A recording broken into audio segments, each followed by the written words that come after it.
Untuk korupsi, koruptor-koruptor itu, lihat kalau misalnya sudah berbaju kuning, nyengar-nyengir, nggak ada rasa malu kayak artis ibu kota, emangnya Amerika yang nyuruh, oh nanti kamu nyengar-nyengir aja.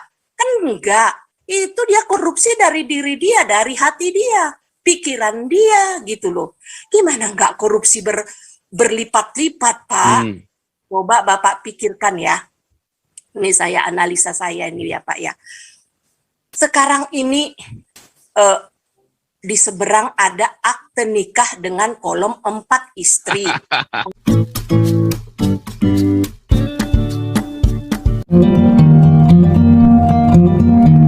Sudah ngantri rupanya nih, kali Lisoy.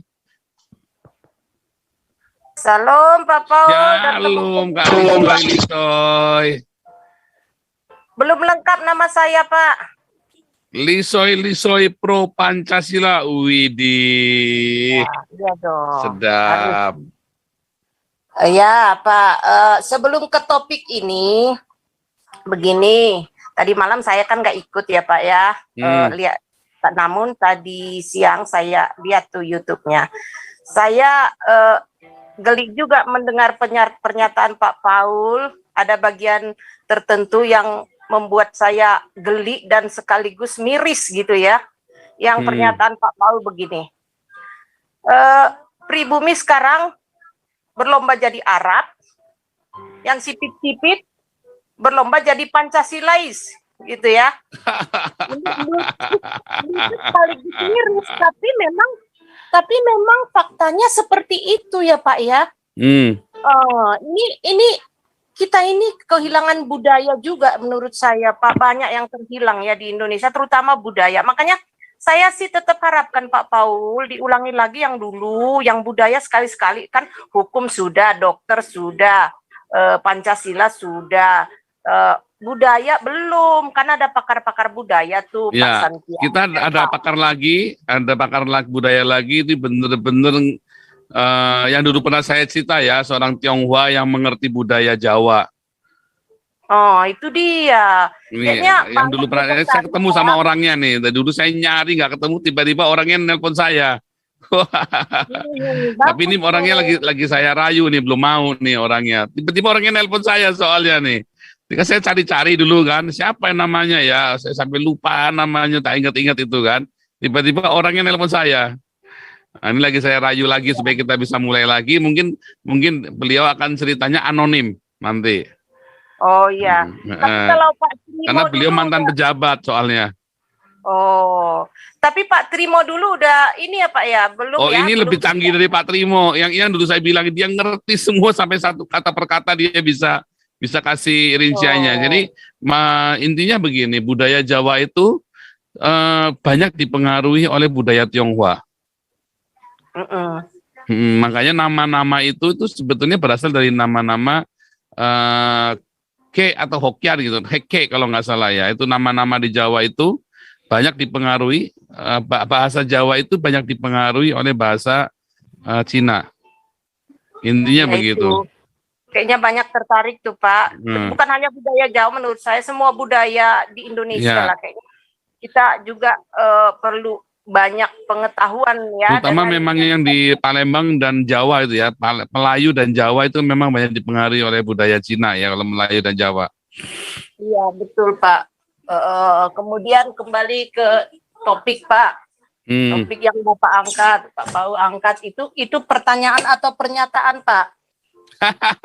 Itu bahasa jurnalistik. Jadi mau endingnya apa nanti kita baru bikin judulnya. Oh ya, oke.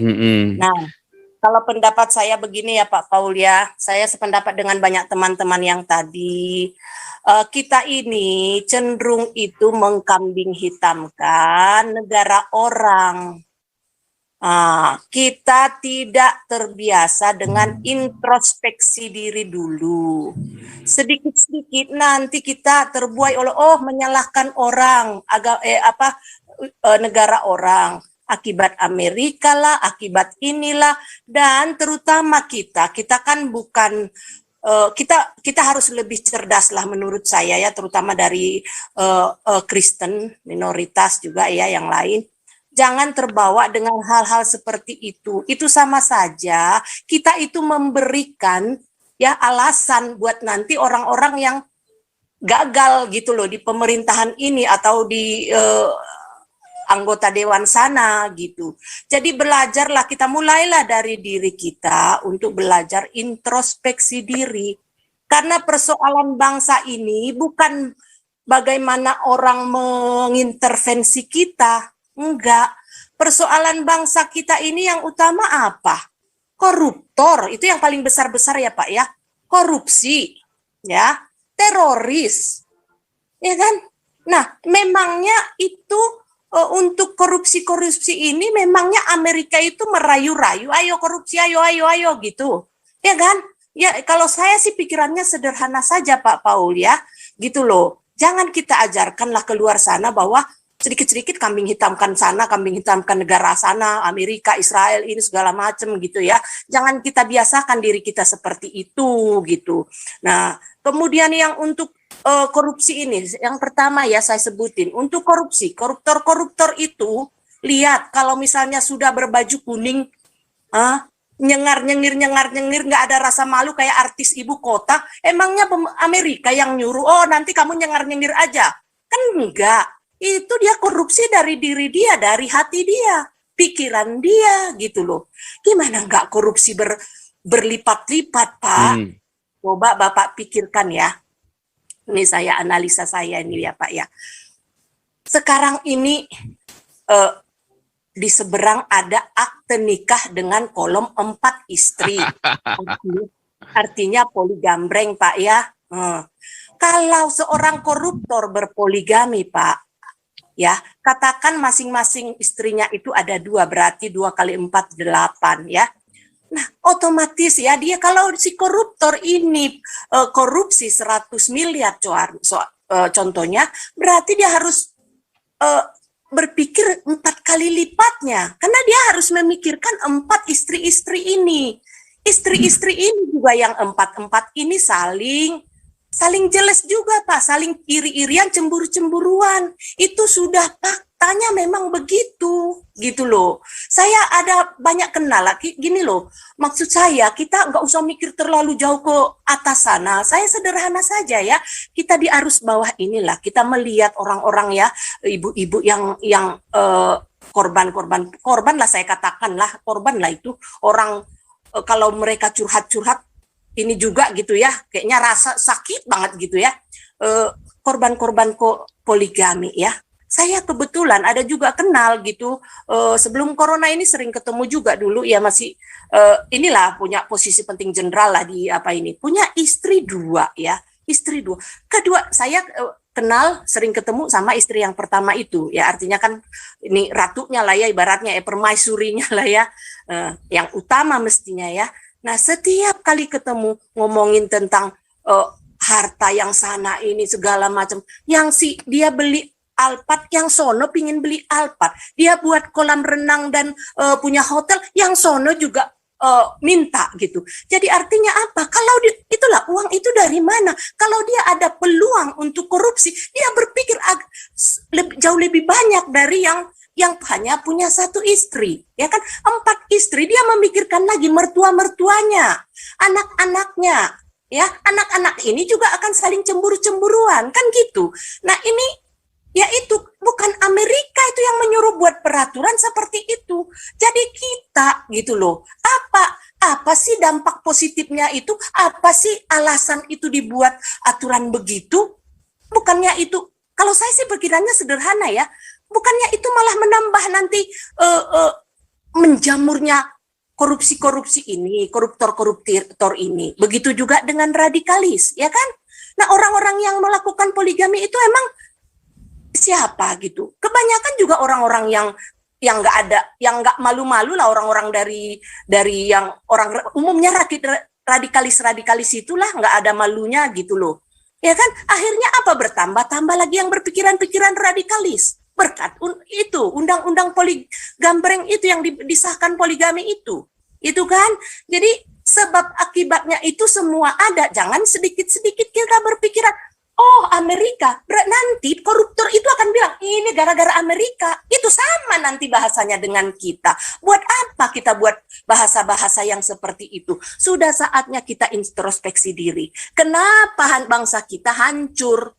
Lihat karakter bangsa kita seperti apa. Makanya saya lebih setuju pendapat Pak Jenderal Tobing sih, karakter kita kok. Karakter kita itu yang perlu dibenahin, bukan orang lain disalah-salahkan atau negara lain disalah-salahkan gitu loh Pak Paul. Jadi dari Zoom ini juga janganlah membawa suara keluar sana sama seperti bahasanya orang-orang kadrun itu yang dikit-dikit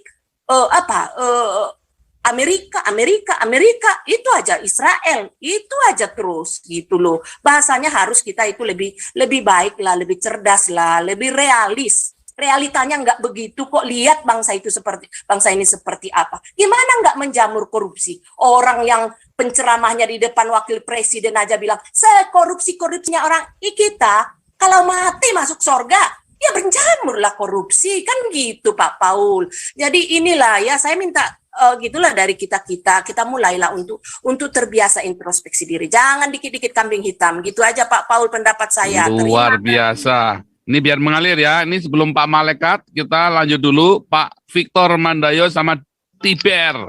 Lalu Pak Suara Kebenaran. Lalu balik ke Pak Malaikat dulu ya. Ya, Pak Victor Mandayo, silakan. Lalu Pak Tiber ya. Ya, shalom Pak Paul. Shalom Pak Victor. Malam buat teman-teman juga yang di Zoom atau di YouTube ya.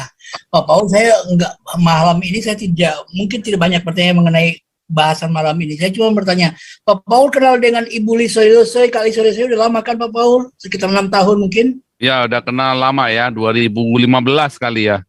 Ya, tadi sempat saya di chatting dengan Kak Lisoy, saya katakan Indonesia NKRI membutuhkan wanita seperti Kak Lisoy cerdas untuk duduk di Dewan. Sekiranya Pak Paul kita dukung Kak Lisoy untuk berbicara di Dewan mewakili perempuan-perempuan Indonesia yang cerdas. Saya sangat setuju. Kenapa? Lucu itu ini bekas aktivis ini, Kak Lisoy ini bekas aktivis mahasiswa ini. Ya, karena beberapa waktu saya bergabung di Zoom ini, saya memantau orang-orang mana yang kira-kira yang cocok untuk kita mewakili suara-suara kita minoritas. Ya. Kemudian memang saya melihat ini tipe-tipe Adrian itu yang di DPR sekarang yang dari itu dia salah satu yang juga dia yang sangat vokal untuk berbicara dan sangat cerdas. Nah ini kali saya pikir Pak Paul kalau mau dicalonkan dan mau mencalonkan diri kita dukung. Saya siap untuk mendukung beliau. Karena 2024 kita persiapan dari sekarang, mulai dari sekarang mengkader. Kan ya Adian Napitupulu ada yang seperti ya Adian Napitupulu. Untuk versi perempuannya, untuk versi wanitanya adalah Kak Lisoy. Saya sangat melihat, bukan saya asal bicara tadi di chattingan, tapi saya sangat melihat beliau sangat cerdas untuk melihat perkembangan Indonesia, perkembangan khususnya perempuan, beliau sangat jeli. Jadi saya pribadi menyatakan malam ini saya siap mendukung beliau. Pak Paul, itu aja Pak Paul. Tuhan berkati. Mantap. Lanjut dulu nih ya, para